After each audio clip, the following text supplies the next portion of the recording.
మనం నిర్లక్ష్యం చేసే సత్యం కూడా ఇదే. హల్లెలూయా. బైబిల్లో ఉన్న 66 పుస్తకాలు పరిశుద్ధ గ్రంథమైన బైబిల్. హల్లెలూయా. సువార్తపురం దొంగలను మార్చిందంట. దేవుని మహిమ కలిగిందా? ఫ్యాక్షనిస్టులను మార్చింది వాక్యం. స్వార్థపరులను, దొంగలను, వ్యభిచారులను, లోకంలో కఠినమైన హృదయాలను కరిగించింది యేసయ్య వాక్యం. దేవునికి స్తోత్రాలు. ఎంతోమంది అజ్ఞానాన్ని తొలగించింది బైబిలే. ధనం, ఈ లోక బంగారం అంతా కూడా పోగేసిన బైబిల్లో ఉన్న వాక్యాలు కొనలేమండి. హల్లెలూయా. మనందరిలో ఒక లోపం ఏంటంటే విలువైన దాన్ని హల్లెలూయా నిర్లక్ష్యం చేస్తాం. దేవునికి స్తోత్రం. నిజంగా రోజు ఒక అరగంట అయినా, కనీసం పావుగంట అయినా వాక్యం చదివితే మనస్ఫూర్తిగా హల్లెలూయా మనం ఎంత బలవంతులుగా ఉంటాం తెలుసండి. రోజు అరగంట ఎక్సర్సైజ్ చేస్తే బాగుంటాం, లేకపోతే రోజు ఆ పప్పు తింటే బాగుంటాం, ఈ పప్పు తింటే బాగుంటాం, ఇవన్నీ ఉంటాయి కదా. బైబిల్ ఒక రోజుకి పొద్దున్న పావుగంట, సాయంత్రం కనీసం అట్లీస్ట్ ఎంత దౌర్భాగ్యమైన జీవితాలు గంటల చదివిన ఉన్నారు. ఒక ఆయన అయితే 100 సార్లు చదివినోడు కూడా ఉన్నాడు నా దగ్గర తెలిసినోడు. హల్లెలూయా. మనందరిలోనే లోపం ఉంది. హల్లెలూయా. మనం బలంగా ఉండలేకపోవడానికి, బలమైన దేవుని బిడ్డలుగా లేకపోవడానికి కారణం మనలోనే ఉంది. దాన్ని సమీక్షించుకోవాలి. మనం ఆశలైన వదిలేసి ముందుకెళ్ళిపోతే ఏంటి? ఒక తీర్మానం చేసుకోవాలి దేవుడి దగ్గర. ప్రభువా, నేను నా హృదయంలో ఉంచుకుంటాను, దాచుకుంటాను. హల్లెలూయా. నా హృదయంలో ప్రతిరోజు నీ చోటు ఇస్తాను, నా సమయాన్ని ఇస్తాను, నాలో నేను నింపుకుంటాను. అదే నీకు కావాల్సింది. హల్లెలూయా. దేవుని స్తోత్రం. నువ్వు ఎంత శక్తిమంతుడిగా మారిపోతావో దేవుని మహిమ కలిగిన గాక. ఆ పని మనం చేస్తే దేవుడు ఖచ్చితంగా నువ్వు కోరుకునేది, ఆశించేది దేవుడు చేస్తాడు. హల్లెలూయా. కాబట్టి ఎన్ని కుటుంబాలైనా కట్టగలదు యేసు ప్రభు వాక్యం. ఎంతమందినైనా రక్షించగలదు. వాక్య ఖడ్గమైంది నీకు జయమిచ్చేది. హల్లెలూయా. వాక్యం హల్లెలూయా నీకు స్వస్థపరిచేది, నీకు తెలివిని, జ్ఞానాన్ని ఇచ్చేది, పైనుంచి వచ్చేటువంటి జ్ఞానం ఇచ్చేది. హల్లెలూయా. ఇది మనుషులు ఇచ్చేది కాదు. హల్లెలూయా. ఇది దేవుని శక్తి. నశించిపోయే వారికి ఇది వెరితనం. హల్లెలూయా. దేవుని మహిమ కలిగిన కాదు. కాబట్టి దయచేసి జ్ఞాపకం చేసుకుని ఈరోజు యాకోబు పత్రిక 1:3లో మీరు నానా విధములైన శోధనలో పడినప్పుడు అది మహానందమని ఎంచుకోనండి. హల్లెలూయా. దేవునికి స్తోత్రం. మరి ప్రస్తుత కాలంలో క్రైస్తవులు అనేకమైన శోధనలో పడిపోతూ ఉన్నారు. హల్లెలూయా. భయంకరమైన శోధన, అగ్ని లాంటి శోధనలో పడిపోతున్నాం మనం అందరం. హల్లెలూయా. ఇటువంటి శోధనలో పడిపోయినప్పుడు ఒక ఆయన అంటాడు, మనం అందరం ఇడిపించమని ప్రార్థన చేస్తామంట. అదే యుద్ధ సూర్యులు లాంటి వాళ్ళు అయితే నన్ను ఇడిపించొద్దయ్యా అని ప్రార్థన చేస్తారు. హల్లెలూయా. దేవుని మహిమ కలిగిన గాక. కాబట్టి ఇక్కడ దయచేసి జ్ఞాపకం చేసుకోండి. ఏదో మహా ఉపద్రవం జరిగిపోయినట్టు, శోధన వస్తే ఏదో పాతాళంలో పోతున్నట్టు ఫీలింగ్ కాదు మనకు కావాల్సింది. మనం నమ్ముకున్న దేవుడు మనల్ని విడిపించగలడనేటువంటి విశ్వాసం మనకు కావాలి. హల్లెలూయా. కాబట్టి దేవునికి స్తోత్రం. హల్లెలూయా. ఇక్కడ శోధనను సహించేవాడు ధన్యుడని బైబిల్ చెప్తుంది. హల్లెలూయా. నేను ఒక విషయాన్ని మీకు మీ మధ్యన ఉంచుతాను. నిర్గమకాండంకి వెళ్ళి అక్కడ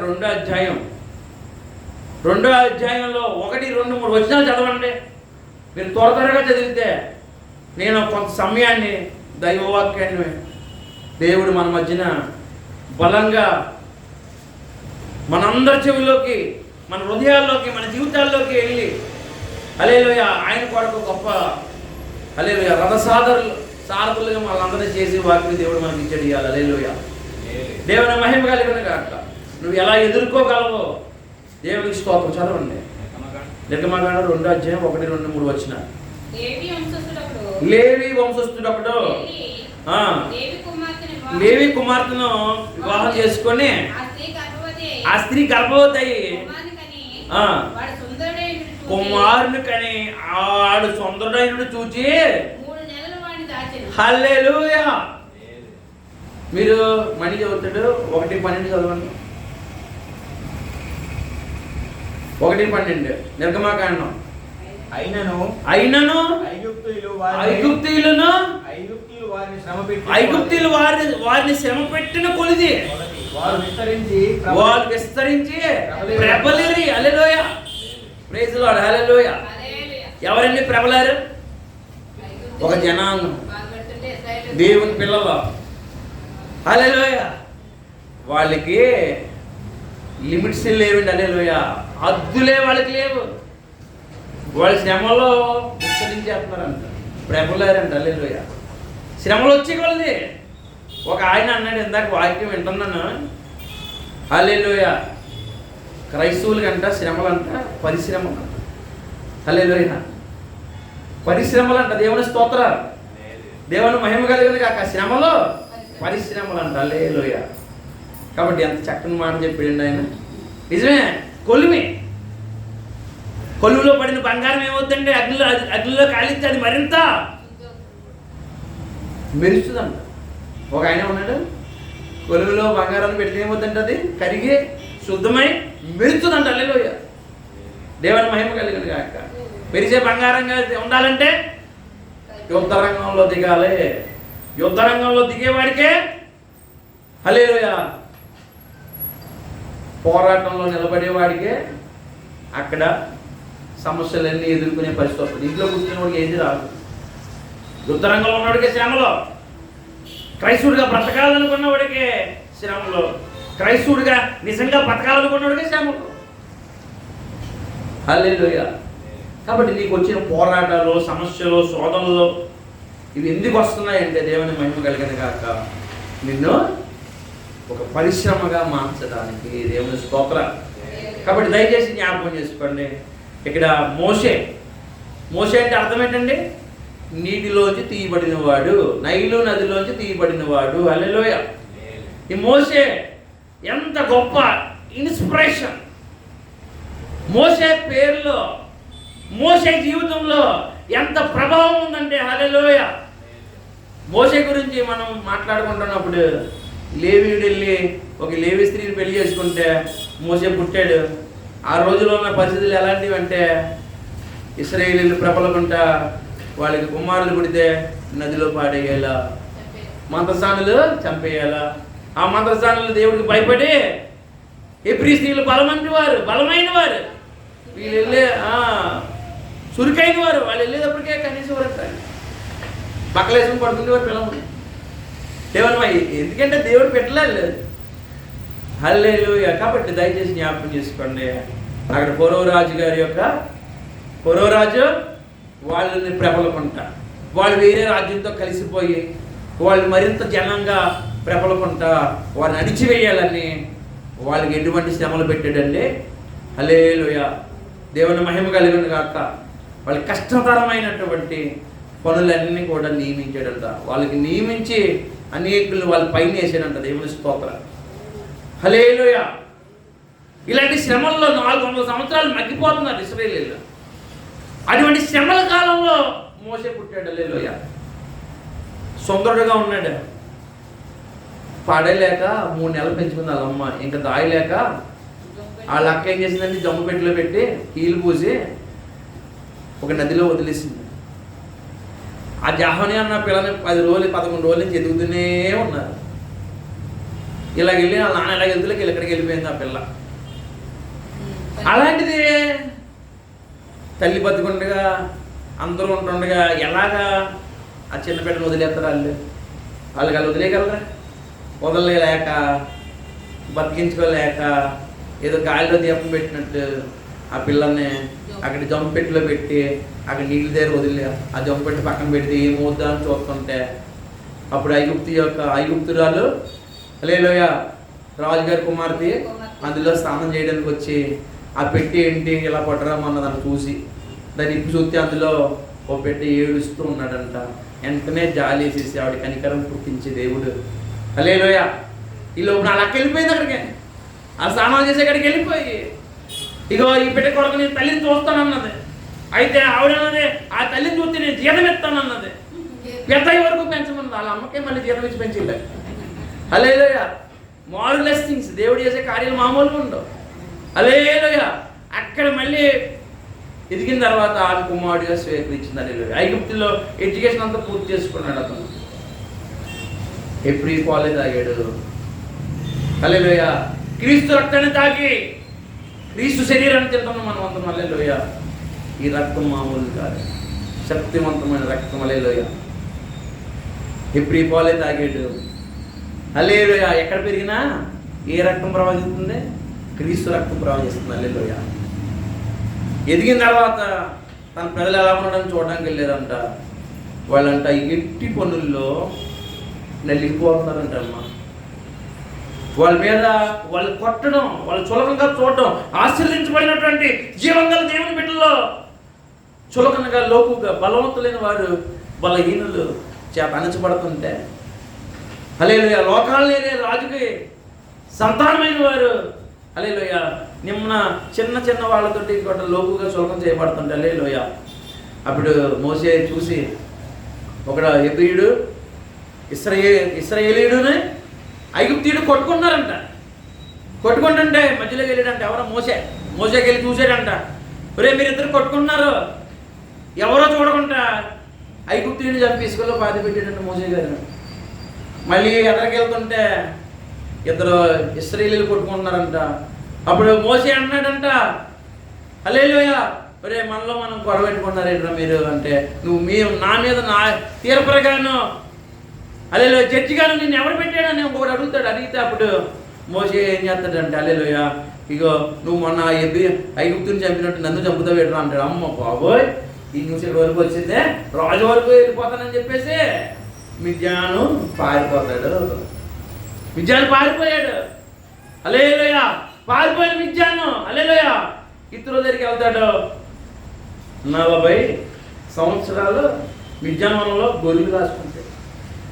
ఎలిక్వెంట్, అతను గొప్ప మేధావి, చాలా బలవంతుడు. ఐగుప్తులో ఎడ్యుకేషన్ మొత్తం అన్నీ తెలుసు.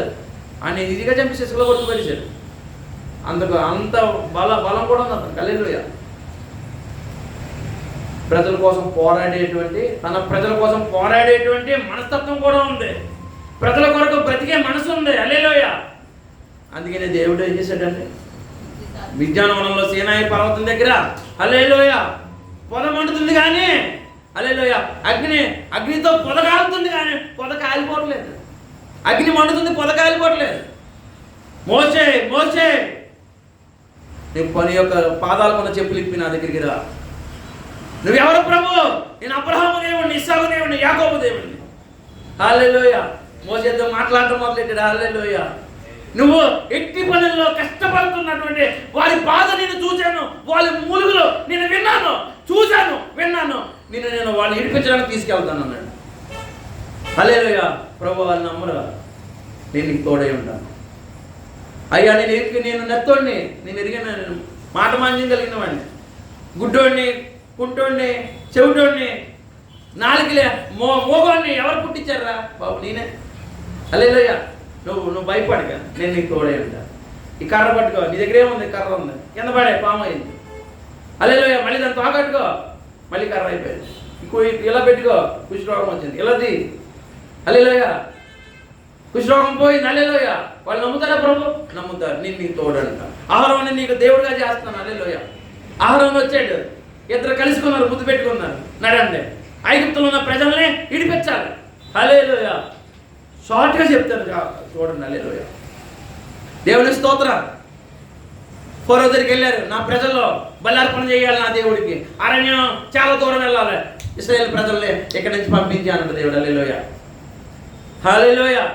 అప్పుడు ఫరో అంటాడు, యెహోవా ఎవడు నేను ఎరగను, యెహోవా ఎవడో నేను ఎరగను.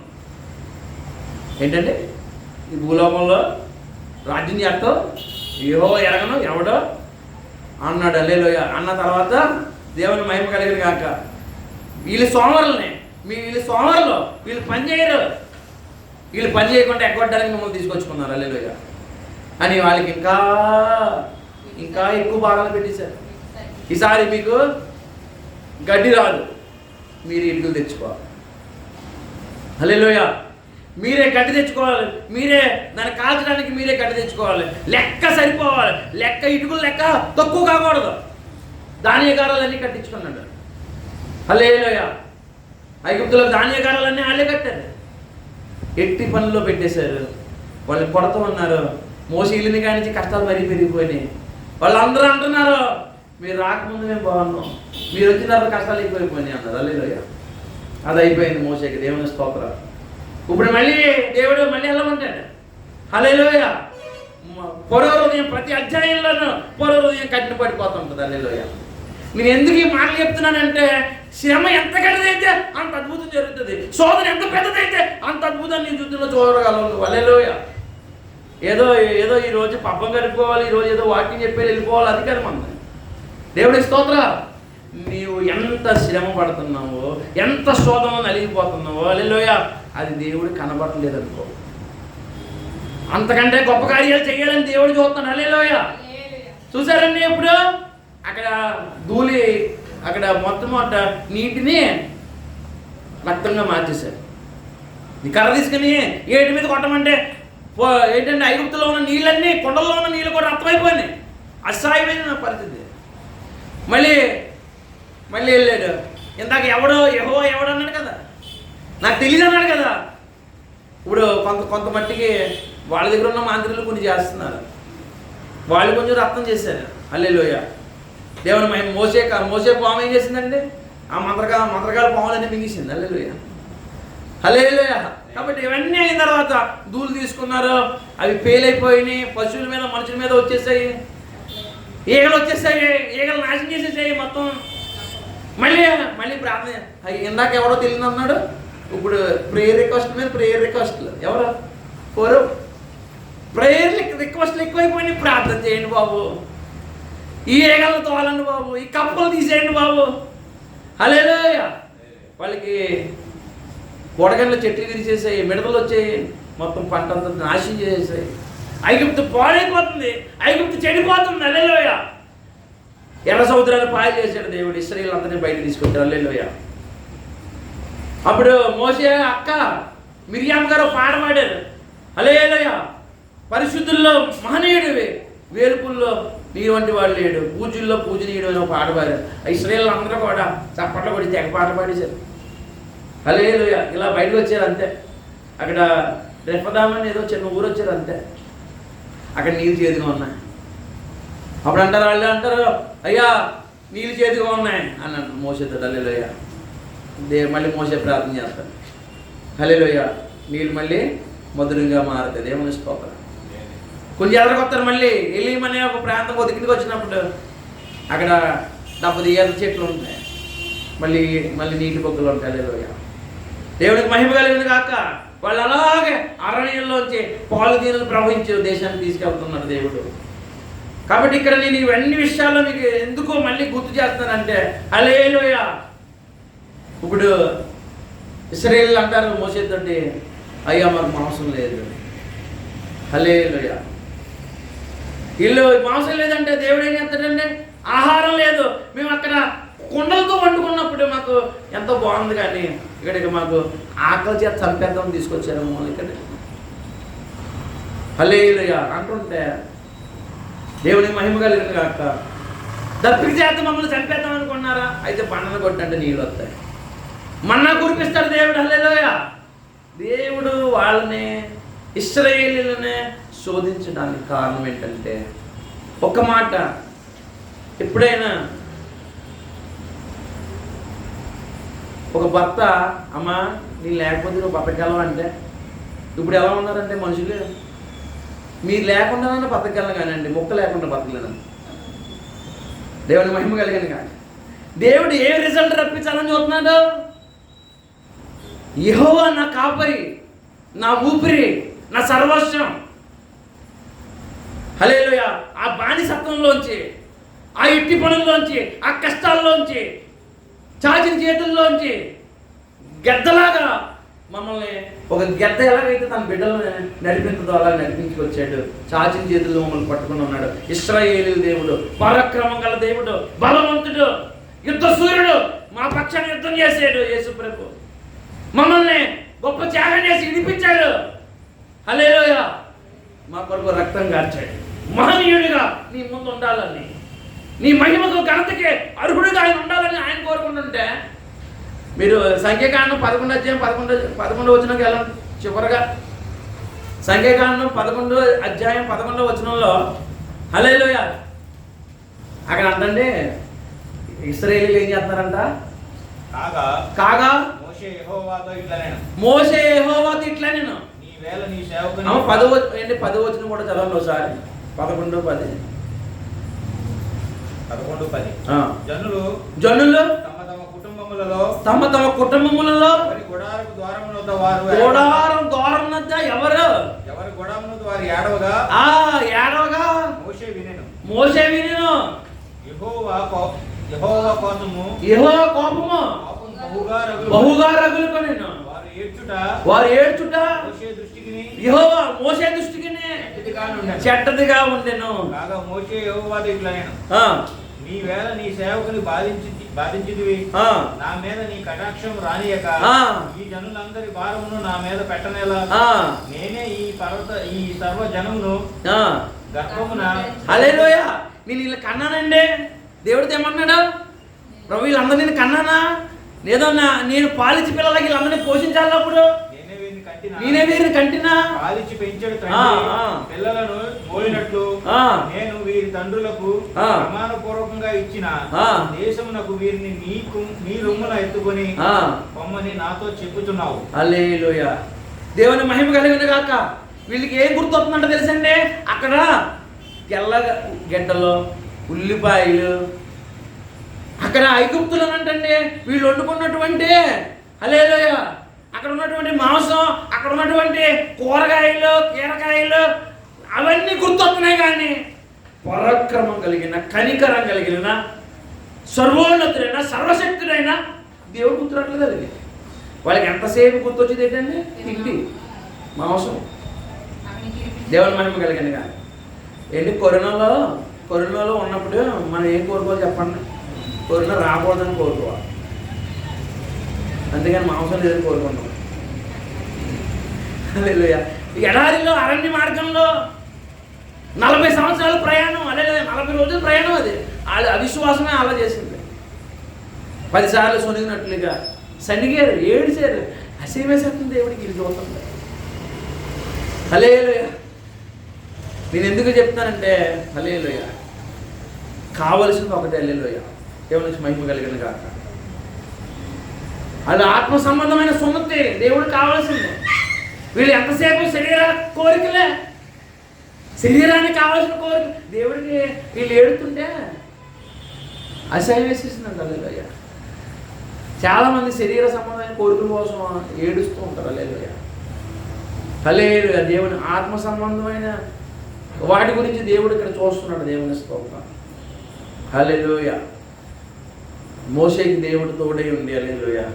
మీరు నిర్గమాకాండం 11 వచనం చూడండి. నిర్గమాకాండం 11 వచనంలో హల్లెలూయా. ఇప్పుడు దేవుడు అంటే వీళ్ళ గురించి అంట పూరీలు కురిపించాడంట. హల్లెలూయా.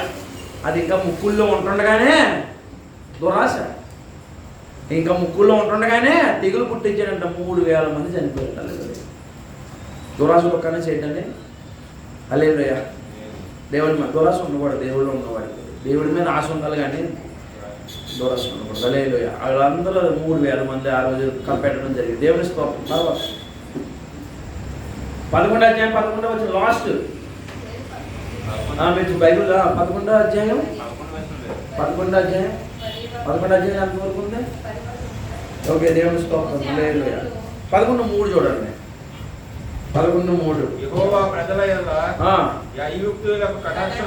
అజే చిన్న మాట బేవచ్చే చిన్న మాట చెప్పాలి. యెహోవా ప్రజల యందు హల్లెలూయా. దేవుని మహిమ కలిగిన గాక. కలుగజేశాడు. హల్లెలూయా. అది అది కాక ఐగుప్తు దేశంలో హల్లెలూయా. హోషేయ అను మనుష్యుడు ఆ. ఫరో సేవకుల దృష్టికి ఉమ్. ప్రజల దృష్టికి మిక్కిలి గొప్పవాడాయి. హల్లెలూయా. దేవుని స్తోత్రం. నేను ఈ వాక్యం ఎందుకు చదువుతున్నానంటే హల్లెలూయా, కీడు మేలుకే, శ్రమ ఆశీర్వాదానికే.